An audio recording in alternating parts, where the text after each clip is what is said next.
Hi, everybody. This is Patty Negri, and welcome to the Witching Hour. The Witching Hour, that hour of the day, usually late at night, when magic happens and the veil is thin. This witching hour is whenever you happen to be tuning in to this podcast. This witching hour, the magic is in my beautiful guests, the best in witches, occult, magic, spirituality.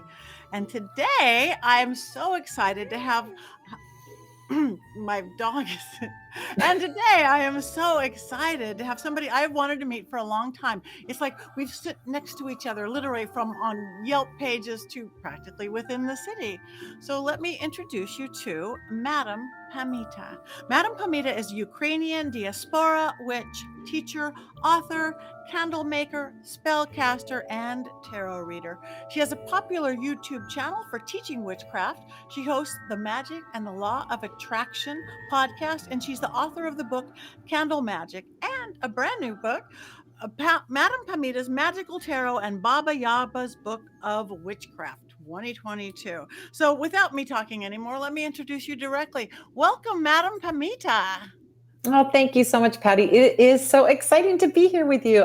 Listen, you're a big famous witch, and I'd love to be here hanging out I, with witches anyway, and to be hanging out with you is amazing. So thank you Thank so you. much. And as are you. So I'm excited for this because again, number one, timing is everything. And we know now Ukraine is going through some stuff right now. We're taping this a week or so beforehand, but just keep our thoughts and prayers and magic going out for the Ukraine, whatever that is. But you are a Ukrainian witch, and getting into that, how is this working for you? How are you bringing your magic into with the situation? Or Oh my gosh. Well, I'm doing a whole lot of calling in of all the mother goddesses. There's a ton of mother goddesses, and I go really, really back to, I would say I'm an animist if you want to go into like deep spiritual practice. So, an animist is someone who sees life force in everything and connects to nature and connects to animals and connects to the really old gods and goddesses. And so I'm calling on all the mother goddesses from Ukraine, Berechinia, Mokash, Baba Yaga, which is Baba Yaga in Ukrainian, and calling up all the old, just the mothers and the grandmothers to protect and heal the situation. It's like, it's really, I mean, I'm kind of a mess to be honest with you right now because I'm so worried. I've got friends I'm over sure. there and everything, but I'm doing what I can to raise funds for humanitarian aid, and I'm doing, of course, magic, and I'm lighting candles like crazy and calling in all the goddesses. So I'm doing both practical things and spiritual things to help protect the people there. So. That is beautiful. And before we end this podcast, I want you to tell people anything if they want to help, what they can do, as well as how they're going to get a hold of you, is how they can help this, again, very current world situation. I am excited to have you. Again, I've known about you forever, and I know how experienced and how magical you are. But I know nothing about Ukrainian magic, Slavic magic, and I know from you said it's different than other forms. So, what is even Baba Yaga, or however you properly say it in, Yeah, in Baba Yaga Ukrainian? is what we say in English because that's really actually the Russian pronunciation, but that's the pronunciation that was sort of spread all over. So people will know her as Baba Yaga, or Baba Yaga, but in Ukrainian it's Baba Yaga. It's just a different sort of sound to that second syllable of Yaga or Yaha. So she is the fairy tale witch in a lot of stories. The closest thing that we have knowing her really in our sort of Western European culture would be like the witch in Hansel and Gretel. So, in Hansel and Gretel, the little kids go to the witch and she's going to put them in the oven and eat them. And in some stories of Baba Yaga, she shows up as that kind of ogre who's going to eat the hero or the heroine that comes around. But that seems to be a more recent, if in the scholarly research on her, that seems to be a more recent phenomenon that is kind of a twisting. As we know, what happens is Christianity and other sort of dominant religions come in and they take all the old gods and they say, oh, they're all evil. They're the devil. Pan is the devil, right? Yeah. He's got horns and hoofs. He's the devil. And so we're going to make our devil look like Pan. So now you won't worship Pan anymore. Yeah. So the same thing happened in Slavic countries and the old gods and the old spirits. I mean, it was even older than the gods are the spirits. And there was a spirit called the forest grandmother or the forest mother.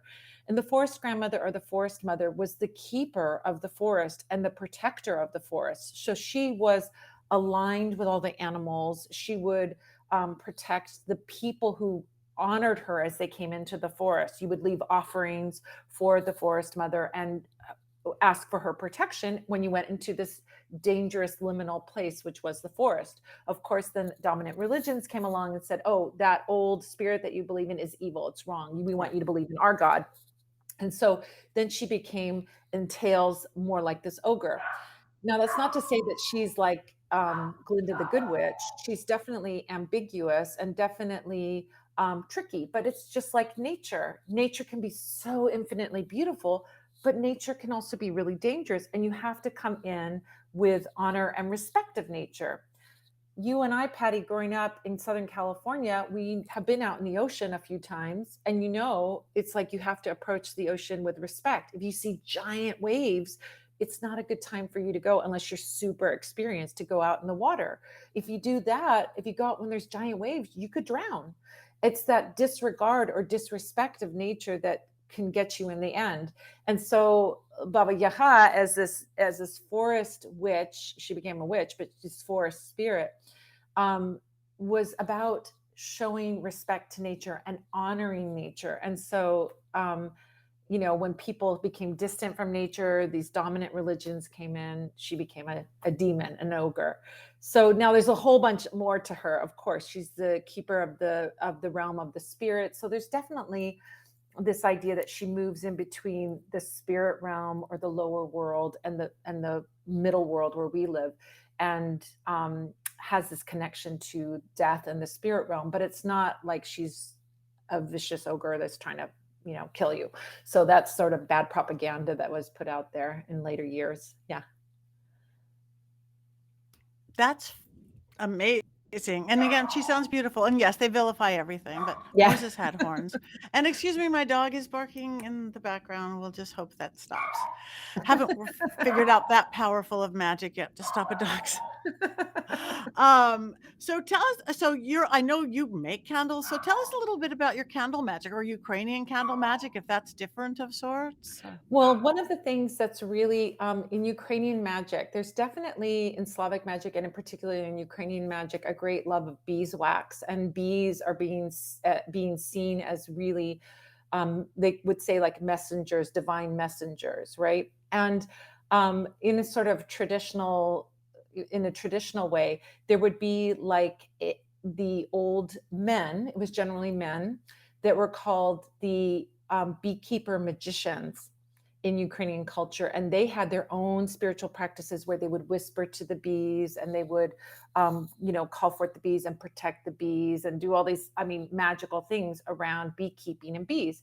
Beeswax as a medium was seen as it is a very valuable medium, but there was an honor and a respect for it as like so much work.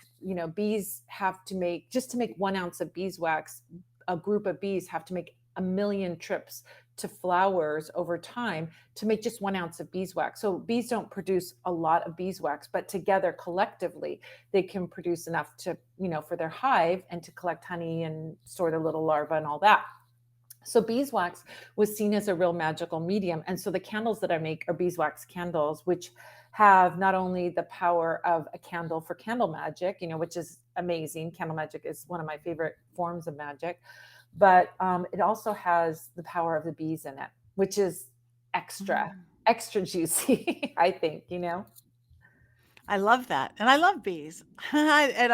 Beeswax candles. I had a little hive showed up in my house in an inappropriate place, and I got the right beekeeper to get it. So it loves a couple blocks open, and somebody who knows how to professionally keep bees, and and especially now because we've had some bee issues on the planet and things. So Yeah. ah, um, Beeswax, by the way, is beekeepers, when they're harvesting beeswax, are really protective of the bees. And beeswax supports beekeepers who are protecting the bees. So beeswax is actually a great way to support, buying beeswax products is a great way to support beekeepers who support our bees. So, yeah. That is beautiful. So what are some of the differences? Again, I'm so new to Ukrainian magic at all. So what are some of the things like that maybe differ from regular old what we know in US practice, which I know we're all different. Are you Wiccan? Are you this? Are you that? But you seem very practical and hands-on and Yeah, well, there's definitely, I mean, if you start to research, that's a very interesting thing. You're not alone in not knowing much about Slavic magic because you have to understand that for 80 some years, all religion was suppressed in the Soviet Union. Atheism was the religion. And so many of the practices that were magical practices became sort of enfolded into Christianity, and so when the official state religion of atheism came in, they really suppressed and actually punished people for practicing anything religious. So it was only the diaspora Ukrainians who left who were able to keep these alive, these practices alive, or people who were super out, either so remote that they weren't being touched by Soviet, officials, or people practicing really secretively. It was a really hard thing for me to find some of this stuff. Now, my grandmother practiced magic. She was magic, and my mom would tell me stories. She died before I was born. She died when my mom was in her 20s. And so my mom would tell me stories about my grandmother, but there were, she didn't practice. She would tell me stories about my grandmother practicing, but she kind of didn't understand the context for things. So, like when I was little, she would say things like, "Your grandmother used to do this um, fortune telling healing where she would hold a bowl of water over someone's head and pour beeswax into the water." And I'm like, is she doing like a wax reading or is she doing some kind of, I couldn't figure out what it was. And this is all, of course, pre-internet. I'm 57, so I'm way, when I was studying magic, I found a Sybil Leek book in my Lincoln Junior High School library, and that was my first introduction of, witchcraft and magic. What, I can remember pre-internet, there wasn't a lot out there. You really had to work so hard to seek it out, you know? And so, in in hearing these stories from my mother and the little practices that we did, definitely there were little practices, but I'd hear stories about my grandmother doing these things. She'd make a poppet and use it to heal my mom when she was a little girl, or she would do this wax thing. And I'm like, what is this stuff? What is this stuff?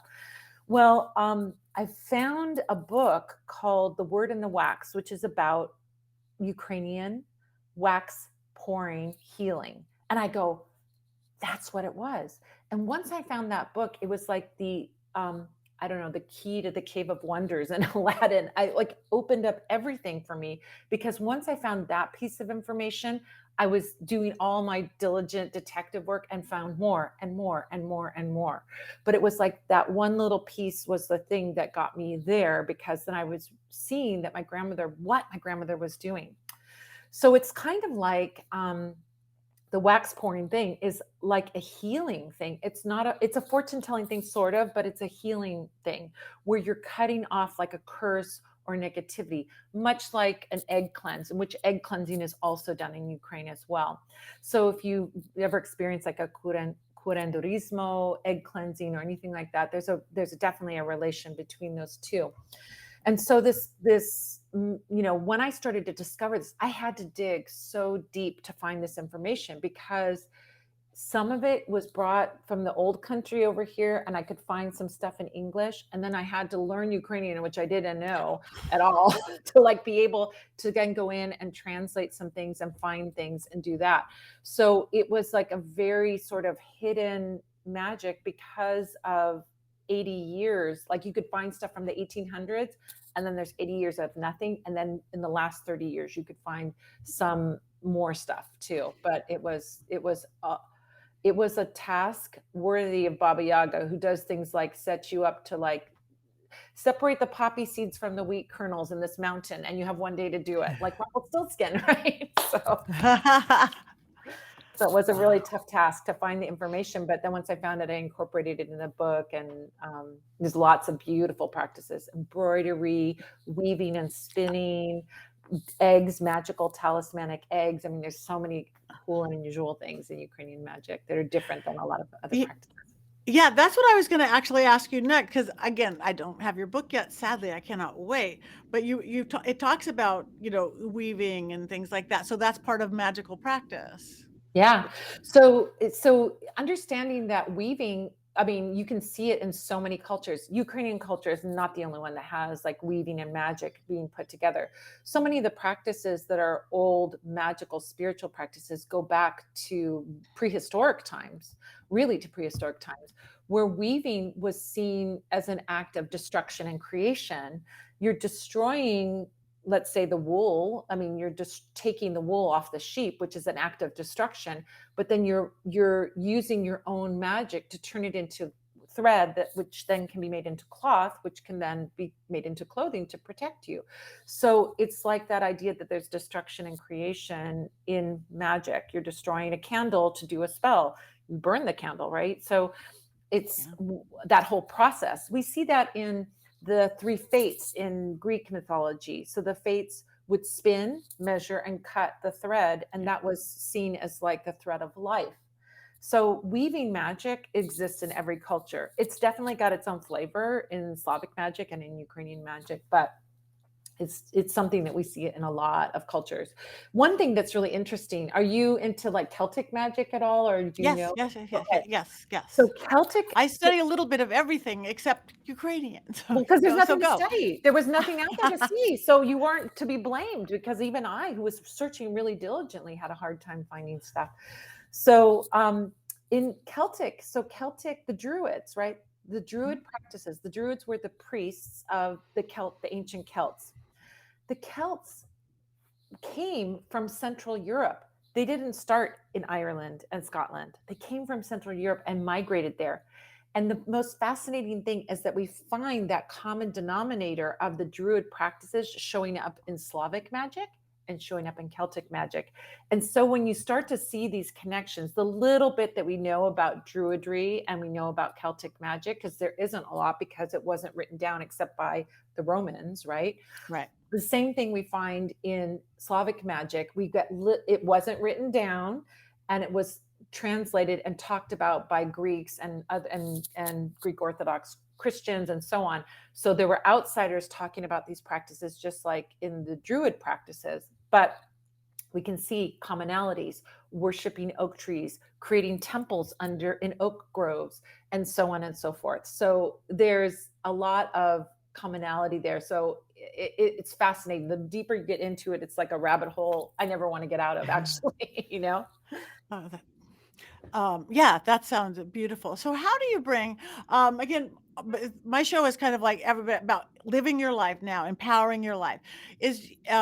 What are some practices that you do, like just to make getting through life in 2022, whether it's magical practice, whether it's ritual practices, or do you get real elemental? Do you get more deity based? I mean, what are some of the people can go, wow, I can do that and my life could be better? Oh my gosh. Well, one of the things that I've been relying on, so I've been super stressed about what's happening in Ukraine right now and really feeling like, as many people do, feeling really helpless. What can I do? You know? So I'm doing my mobilization and I'm doing things to help in humanitarian ways and sending money and raising funds and all of that stuff. I think that's part of practical, practical witchcraft, is doing things to go along with your magic. Like, what's the point in doing a spell to get a job if you're not putting out resumes, right? You got to do both. One helps to clear the path, and the other is like the path that you have to walk.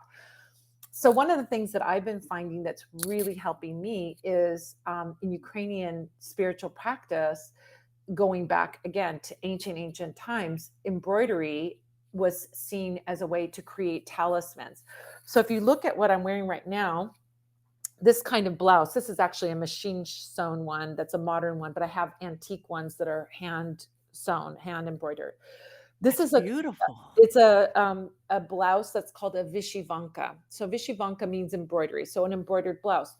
But the symbols on the blouse are actually talismanic symbols. They're symbols, they're sigils, they're things that are there to make protection or abundance and so on. So you can actually look at a embroidered blouse and kind of read it like hieroglyphics almost. So what I have been finding is that I feel like all this pent up empathy for, people in Ukraine and feeling this helplessness that I can't do something.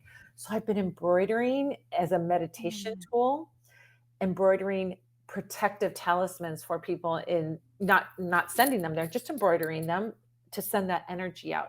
So embroidery can be a beautiful way to do meditation and also create magical talismans. Now, it doesn't have to be for people across the world. That's what I'm doing. It can be for yourself. You can embroider magical clothing for yourself with protective talismans on it. It's a beautiful way to sort of have that practical thing, but it helps me to be meditative. Like, I need something with my hands to meditate. I can't sit there, and some people can do that. I can't do that, where you No, sit and be I'm quiet. not either. So I've been That doing that embroidery. So that is beautiful, and that I mean, the blouse is beautiful, and I'm doing this thing like light bulb moment. How precious. I mean, I work with a lot of sigils and symbolism. I love the power in them, and they're creating them. But if you've got your Pinnacle T-shirt or your whatever but that is gorgeous, and to see what you have there, I would never have thought of that, to do that as a magical practice, and the magic you're putting into each stitch. oh my gosh, The it's amazing. Cross stitch, older embroidery and Ukrainian embroidery was not cross stitch, but in the 1800s, cross stitch became very popular. And so many of the vishivanki that you can get now, even the antique ones, are cross stitched. But the cross, the X cross, not a Christian cross, but X cross, Mhm. is a symbol of protection. That equal armed cross in many cultures is a symbol of protection. So each little stitch you make is like a symbol of protection that you're putting on your own clothing or some talisman that you're making, and so on. There's another thing that's completely, again, talismanic, but is very unique to Ukraine, which is something called pesanki, which is these talismanic eggs. Now, the eggs, even all scholars will say that the eggs existed long before Christianity came on the scene. In 988 AD is when Christianity became the official religion, and they tried to convert everyone and all that. But the eggs, as a magical talisman, existed for thousands of years before that. And so in Ukrainian practice, we have Easter eggs that we dye just one color. Those are called krashanki. But pesanki are written on. They call it writing on it. Pesanki. Pistadi is to write, right? You're creating symbols on your eggs, and you're using beeswax to create these symbols, and then you're doing like a batik dyeing thing on these eggs, and they come out absolutely gorgeous, beautiful. And it's a talisman, as a simple thing, an egg as a powerful talisman. The egg itself is really powerful. It's like seen as this very powerful symbol of the sun, of that yellow yolk is like the sun. But these magical eggs, so going back to our magician beekeepers, they would put one of these decorated eggs under the beehive to protect the bees and bless the bees. I mean, that's an example. You keep them in your home, that you give them to your friends and family, and so on.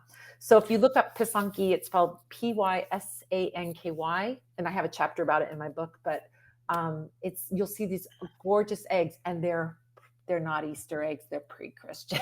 That is beautiful, and we know how magical eggs are, and cleansing and protection, and then you've just added the beeswax into it and to the symbols and sigils. So now is part of the magic making those? What if you're the non-crafty type like some of us? Well, you know what? It's Yeah. a very forgiving kind of medium. And even if you look at, like, you can see absolutely gorgeous ones that have microscopic, beautiful filigree. I mean, there's some amazing ones. But, like if you watch the old grandmas doing it, the old babas, the babusia, she's doing it, right? She's drawing things, and she's not getting too fussy about it, right? And so you can create some gorgeous ones. And I'm teaching a class in it later on Ooh. as we get closer to Easter. I've got tons of workshops, and I'm teaching all kinds of Slavic magic things and other kinds of magic things. But I have a little kit with the dyes in it. Anybody can really do it. Little kids can do it. So even if you're not quote unquote crafty, you can still do it. I mean, if you wanted to cheat, you could take a marker and do it, I guess. But but it's the whole process of doing the wax and the batik. It's really super meditative and very satisfying.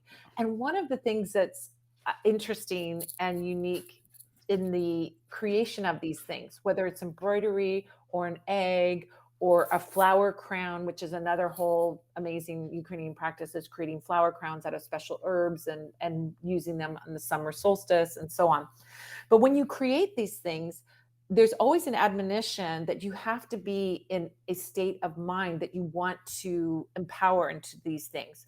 So you would never create something without being peaceful. If you were angry or upset or sad, it's not the time to make that because you're going to encode that energy into the magical artifact. And I think that that's interesting because I never really thought about that in my magical practice before I started uncovering these things, that your state of mind gets locked into what you're creating. So they always say, like, come with like a peaceful heart, come with like good feelings and good emotions before you start working on these things, because you're going to empower these things with your energy. That if that's not magic, I don't know what is. Yeah, no, Yeah. that's pure magic, and I do that again, I'm not crafty, and I'm not even a cook, but I teach that into it's same thing with your food, what you put into your food. Don't put your anger into your kids' oatmeal, it's Oh so, yeah. is cooking and food stuff part of Ukrainian magic too? Oh my gosh, a huge, huge part. So when I was growing up, my mom would make, oh my gosh, my mom was amazing. She was an amazing mom on all levels. I mean, she would teach me Mm, little magical things, but it was Catholic magic. You know what I mean? It's like, yeah. let's tack Mary on there. Now it's okay to do magic, Right. right? So one of the things that she used to do is when we'd have like get-togethers with the family or friends, she would make like a massive, like, groaning table buffet for, like, we'd always laugh and we'd go, "Mom, we got 5 people over here and you made enough food for 50 people."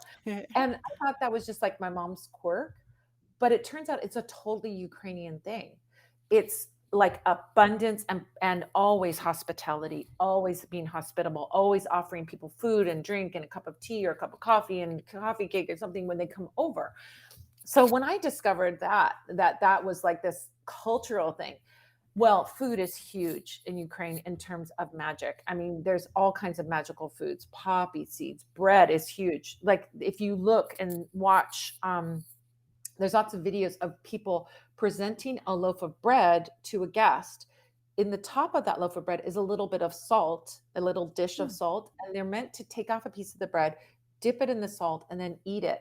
Salt was really rare and expensive back in the old days. So when we think about, giving someone salt, it was like giving someone gold, giving something wow. really like the best that you had.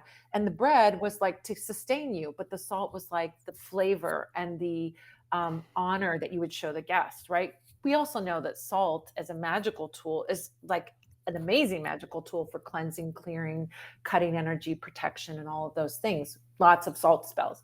So Yes.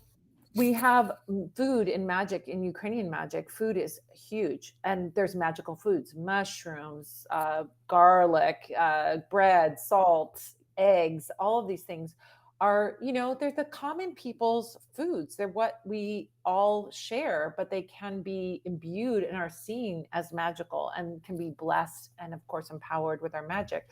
Just like a magic potion. What's a magic Mhm. potion? We put in herbs that are definitely supporting our magic, but it's our energy that we put into it, right? Like we Yep. bless it and then we drink it, right? That's what is the 100%.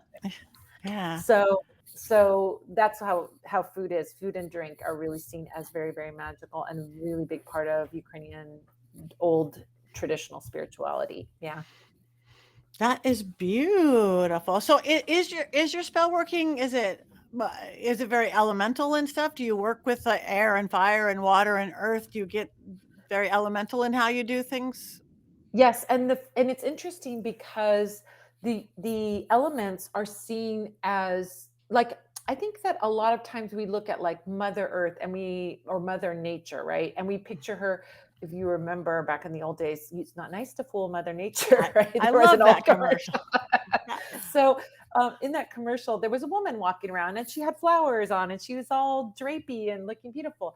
But actually, the element of earth is seen as the mother, like the earth is seen as the mother. And so there's so many beautiful spells, and I have a whole chapter on earth spells, where the earth is seen as your mother. And so if you were leaving your homeland and going somewhere else, you would take a piece of the earth with you to protect Mm. you of your homeland. Likewise, when you came back, you would kiss the earth because this is your mother. This is your family. This is the thing that sustains you and gives life. I mean, it was seen with such honor. She was really honored as a god or a goddess, but it's not a goddess that looks like a human. It's the actual earth is the goddess. Fire, on the other hand, was seen as the realm of the ancestors. And so anytime you see fire in a story, so like in the stories where Baba Yaga tries to shove the kids in the fire, she's actually sending them to the realm of the spirits or to the realm of the ancestors. So fire is also seen as living fire. And there's a whole concept that fire that's made by not with a match, but made from scratch, either by rubbing sticks together or with a flint, is seen as living fire, and living fire is magical fire. So it's an elemental tool, but it also has a life to it and a deity aspect to it. This is like a very interesting thing. Same thing with water, same thing with air. So the elements are there, but they're seen as like living entities almost, with personalities, even, I would say. And you would connect to them in a more heart to heart way, not in a way of like, oh, this is my tool and I'm going to use it. Right. So, I yeah. love that actually. And I bring the energy of things into it, but to have Mother Earth just be Mother Earth, that is great. Now, does that getting into okay, so Earth is Mother Earth, and do you guys have like getting into trees and you know Oh my your gosh. your herbs You're and plants touching because on you mentioned everything. Yeah, you're yeah. touching on everything. Well, It's perfect. I love it. Well, Patty, you are very psychic because you're just like following the thread and like, okay, let's ask about that. And I'm like, yeah, like there's the book something I don't about that have. too. Exactly. So as we get into trees, and modern day practice that really goes back to really the druidic practices is called dendrotherapy. Tree hugging, basically. If you want to look at it, it's just basic tree hugging. So, dendrotherapy is the belief that the trees can, there's two types of trees actually, which is a fascinating thing. So, I'm a tree hugger. I love trees and I, Me too. I see Me too. trees as sentient beings. You do too, right? So, 100%. yeah. So, as I look at them, I feel like they're sentinels. They watch everything. They stay in one place. Plant consciousness is different than human consciousness. And as you get into plant consciousness, you can really expand your mind, right? Like Yeah. plants, oh my gosh, plants, let me go into this topic, but plants have to stay in the ground and survive without being able to run away. So if a deer Yeah. comes along, they can't run. So the plant's method of survival is that you can take away 90% of most plants and the plant will survive, right?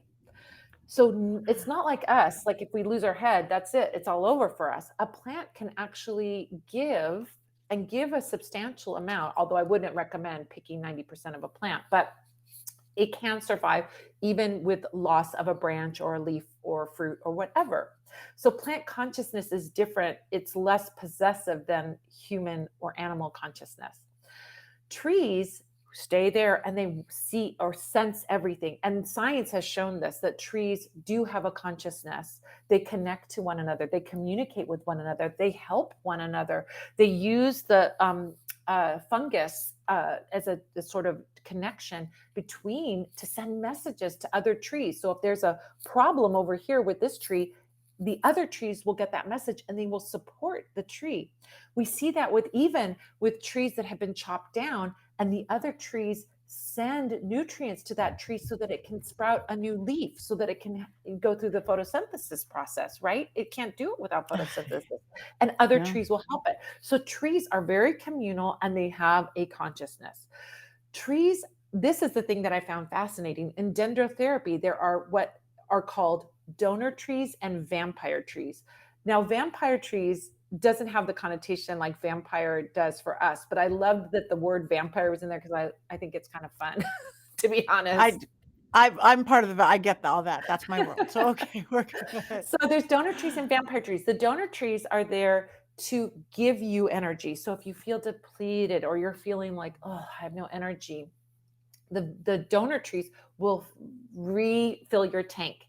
The vampire trees are not taking away your life force. They are taking away what no longer serves you. If you are overwrought, if you are Mhm. overexcited, if you are having inflammation, anything that's too much of something, a vampire tree will bring back that balance and take away that inflammation in your physical body, or your anxiety, something that I struggle with. They'll take it away so that you're calm. So the vampire trees are great. So vampires, is a funny term, but I loved it. So I kept it in the book when it was that translation. No, I love that. And again, I am part of a very much vampire culture, and it's not what people think. It's not what Hollywood made it. And again, it's life force, and it's exactly what you're saying. So I'm going to adopt and borrow. I can't wait to get vampire like in the Ukrainian trees. Taking away Exactly, that's exactly. exactly our culture that we work at least with vampires I know and hang with. That is beautiful. So do you guys okay, so you're in trees and nature and your herbs and your oils and your food. Do you guys get into like moon work like us too? The difference in the phases of the moon? Is that part of your Well, that's part of my practice because I'm a Cancer, so of course, moon has been Yeah. my mama. I Yeah. remember my very first. I was 10 years old, and I read somewhere. I mean, God, there was nothing out there. It's 1974. There was nothing out there about witchcraft, but I read somewhere that witches spin around 3 times and bow to the full moon. And so I would go out in my backyard and I would spin around 3 times and bow to the moon, like I was already consecrating myself, which is so funny. At 10 years old, I was getting the tarot cards. My mom bought me a tarot deck. I was trying with no information out there to be a witch. But I have a moon practice. There is some moon work, but it's not so centered in the moon. So a lot of times, there will be things like go to the crossroads. The crossroads is a liminal space. Liminal space is Mhm. space where anything can happen, right? So it's Yes. dangerous, but also great for magic, right? Because you open up, it's like a doorway between the realms. The crossroads is very much seen as that liminal space where you can do your magical practices, whether it's Mhm. divination, connecting with spirits, doing a spell, and so on. So I have a whole thing about the crossroads. And in some of those crossroads spells, they're like go during a full moon or go for a full moon cycle and do that. Right. But I don't have a chapter about moon work. Maybe that's for book two, the follow-up book. Book 2, I can't That's right, book 2. Oh my god, I am so intrigued with all this. I really can't wait to get your book. I will tell everybody you guys have to get this because I just see your energy, how bright and brilliant and full of life and magic and I just Thank you. you're gonna have you back when I have your book. So tell Absolutely. I'll be happy everybody, to. time just flies. I will have to have you back. But tell everybody both where they can get your book, where they can find you because you teach, you have YouTube. Tell them everything. And also, again, if they're going on with this Ukrainian thing, what's some of the stuff they can do? Oh my gosh. Well, okay. So first of all, this is my third big book that I'm making. So it's called Baba Yaga's Book of Witchcraft. It's available for pre-order in all the usual places. But what I'm encouraging people to do is to take a little bit of extra effort and contact your local mom and pop metaphysical store or your local witchy store or your local bookstore even. These little mom and pop Mhm. shops need us. They really need us. And bookstores are so important. So, and metaphysical stores are so important. And so Yes. by pre-ordering it there, you kind of triple your karma. Number one, you're going to get a great book. I can guarantee you that. Number two, you're helping the mom and pop shop. And number three, you're helping me as the author because I know from running a shop, and it's like when somebody orders a book, you're like, oh, I didn't even know that book was there. Let me order one for the Mhm. shop too. So they'll often order two or three for your one pre order. So if you can make that little extra effort to help support our mom and pop shops, it makes a huge impact. And I always think, how can we impact the world in a positive way with our actions and our money? What can we do? So it doesn't, yeah, you're Yep. going to save a little bit, maybe a buck on Amazon, but this extra dollar really helps. I think Jeff Bezos has enough money. support your mom and pop shop. So you can get it all the places. Exactly. It's going to be available not August, April 8th is when it officially comes out. I'm doing a special thing. It is going to be up by the time this comes out. It'll be up on my website. I'm going to have a free intro. Well, I'm going to have a VIP intro to Slavic magic workshop that is only for people that pre-order the book. And I will have a page up on my website that you can pre-order. You can order the book wherever and then fill out this form. Just say what your receipt number and where you ordered it from. And then you'll be registered. You'll get the registration for the free class, which is an amazing workshop that'll give you a whole intro to Slavic magic. So that's wherever you order it, mom and pop shop, Amazon, Barnes and Noble, wherever. You can even order it from me. But wherever you pre-order it, you can get that free workshop and celebrate the release of the book, which is going to be fun. I have 2 other books that are out now. One is called Madame Pamita's Magical Tarot, and the other one is the Book of Candle Magic. And both of these books, if you're interested in tarot or if you're interested in candle magic, take you from very baby step beginner to advanced. So if you want to develop your practice or have want to get started with this, or maybe a little bit and you want to know more, both these books will be helpful, one in tarot, one in candle magic. Lastly, they can find me online at parlorofwonders.com. It's spelled PARLOUR.com, parlorofwonders.com. And I've got lots of free resources there. I have a free Q&A every Sunday that we talk about a magical topic. I have a podcast, as you mentioned, called Magic and the Law of Attraction. I've got a new podcast called Baba Yaga's Magic. So lots and lots of resources there. So yeah. And can they find that from your website? Can they get to everything from your website? Or yes, I've got so many things. If they go to parlorofwonders.com, you'll look under Learn. That's where all the free information is. Blog posts, articles, videos, workshops, paid workshops, free workshops, all kinds of things. You can find it all there at Parlor of Wonders under the Learn tab. So I'm going there now. So thank you so much, Madam Pamita. Again, honor and joy to finally meet you. I cannot wait to get your book. Everybody get her book. Go to Parlor of Wonders. Get her book, Baba Yaga. We've got a new deity. We've got this new thing. Let's check it out. So thank you. Our best and magic to the Ukraine right now. You guys do what you can do, whatever that be, from your own personal energy to help if you can financially. And this is what we do. One person makes a difference. It's always one person. Yeah. So. Thank you so much, Patty. It was such a delight. Oh my gosh, it was such a delight. I'm just excited to have you. So thank you. And thank you for visiting The Witching Hour.